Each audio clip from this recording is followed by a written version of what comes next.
Curious what Mischief Night is and don't know anything about it? I didn't either, so make sure you stick around till the question of the day. What's going on, guys? Matt in the hat, Matt Johnson Real Estate, powered by Keller Williams Diamond Partners. You are tuned in to the hot list. I come to y'all Monday through Friday, each and every week around 12 o'clock Central Standard Time. We hang out and talk real estate. We talk properties new to the market, been on the market, had recent price reductions, as well as answer a question of the day that is submitted by a listener of the show, and finally recognize and thank a sponsor of the week each and every single week. Now, for those tuning in on Facebook, it has been a minute since I have done this on my personal page. Why am I doing this on my personal page instead of my business page? Because of the question of the day today. I wanted to get this out there to more people that may be familiar with it. I was not familiar with it, so I actually had to look this up myself. But let me back up a little bit. I don't want to get too far ahead of myself. So the property we are talking about today is 2688 Neill Parkway in Vassar, Kansas. Yes, that city sounds familiar. We talk about a number of properties in that area because it is a lake property area. It has some lake views, not direct access to the lake, but it does have some lake views. It is a 2-bed, 1-bath house. So it is more of a true lake cabin style house. Currently listed for $180,000, courtesy of Keller Williams Diamond Partners. It has 1,237 square feet of finished space. It's a ranch style house, and it has the capability to house 4+ vehicles. I know that's kind of, I can already, hear that wheel turn in some of y'all's mind. So just bear with me here. So again, this is a ranch style house. What is cool about this house, it has a stone fireplace that actually has a wood stove insert in it instead of a fireplace. In the living room, you've got a wood burning stove as well. There's a large kitchen dining room combo, tons of counter space, no shortage of cabinet storage in the kitchen. Absolutely awesome. What is unique about this property, other than it's a lake house, it has a wind generator on site. Now, how cool is that? For those that don't know, Kansas is pretty damn windy, so it would be an odd day if there was no wind in Kansas. So a wind generator, absolutely awesome to have. It's got a storage shed. It's got a patio deck area as well. And on the back of it, it's got a sunroom, which is very cool. So make sure you check that out. Now, as far as how there's 4+ garages, well, there's a storage shed, there is a 24x30 shop, and there is a detached 30x24 2-car garage building. So no shortage of looking at parking somewhere, some storage. So make sure you click on the link in the description. It's going to take you right to my website so you can see this property for yourself. Does have lake views. Again, not direct lake access. Does have lake views. So make sure you check it out. Now, before I get to the question of the day, I do just want to recognize and thank the sponsor of the week this week, which again is actually me. I have some people that I was working with and didn't get some answers soon enough. So this week I'm going to be talking about some updates to my app as well as my website. The biggest change that I've made to my website, if you guys go to emporiahomes.kw.com or just click on the link, it'll take you right to it. I now have access to a free buyer guide and seller guide directly at the top of the page. So if you go there, click on the link, you'll see a little link that says guide, and then you can choose from buying or selling. This just gives you the process of buying, from getting pre-approved all the way to what you do at closing, And of course, selling, it goes through showing your home, reviewing offers, inspection. So those are free to you. Whether you look in my app or my website, those are web-based, so there's nothing to download. Doesn't take up any room on your phone or your tablet. So all you got to do is just click on the link, go right there, check it out for yourself, and get yourself a free buyer's guide or seller's guide. If you are interested in being a sponsor of the week, supporting the podcast, all you have to do is reach out to me through Facebook or my website. I'm happy to have a conversation with you and see if we are a good match to partner up and get you as a sponsor of the week. All right. Now, the reason for doing this on my personal page today instead of my business page, the question of the day. Question of the day is submitted by a viewer of the podcast each and every week. I've been doing this for over a year now. Each question that I answer is submitted by a listener of and supporter of the show. I can't do that without you, so keep those questions coming. Wherever you're watching this, listening to this, if you have a question that you want answered as well as on the show, all you got to do is just drop it in the comments. Okay, question of the day. What is Mischief Night? I had no idea what that was.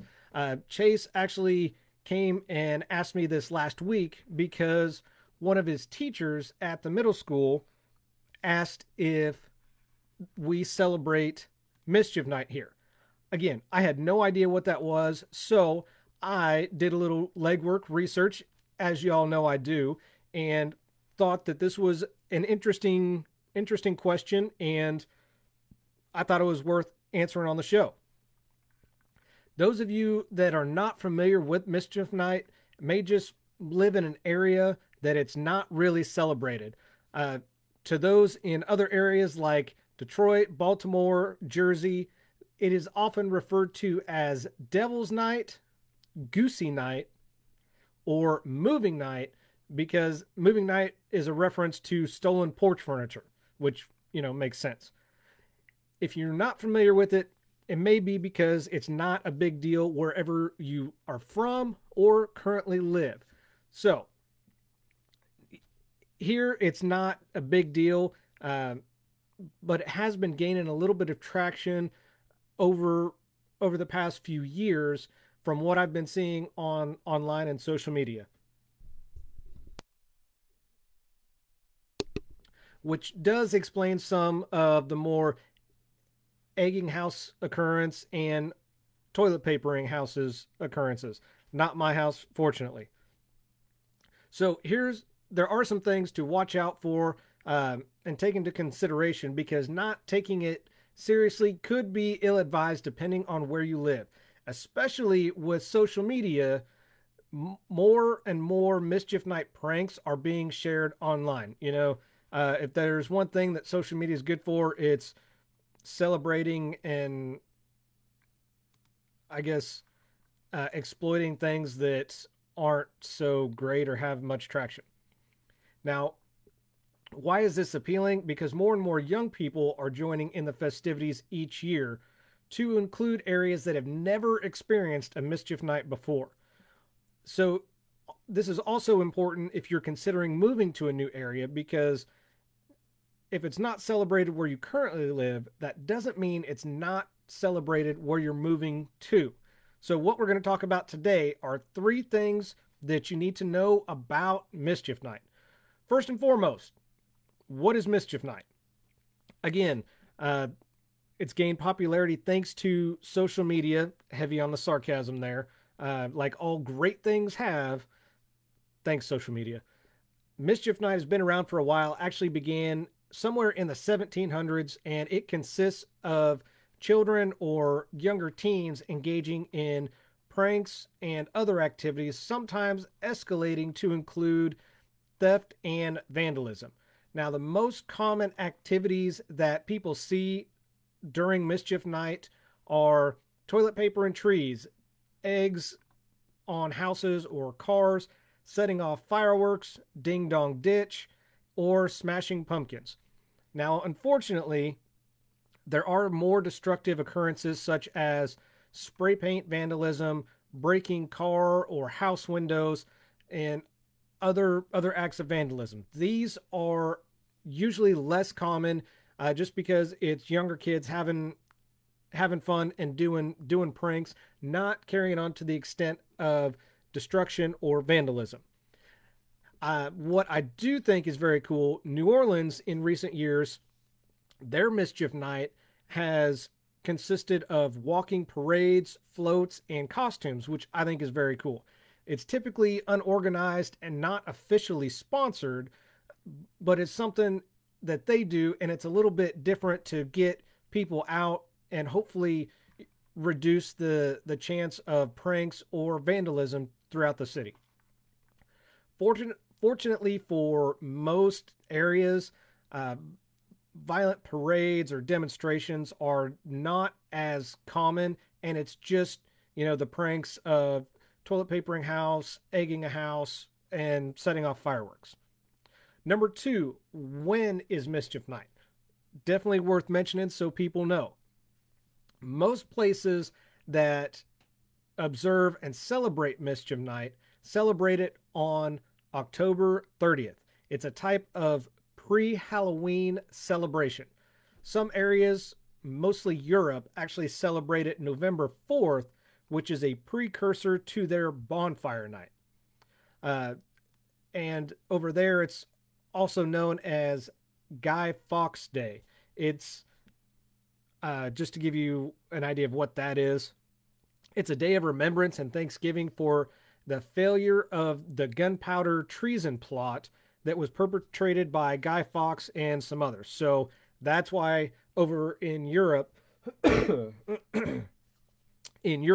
they celebrate Mischief Night on November 4th instead of October 30th.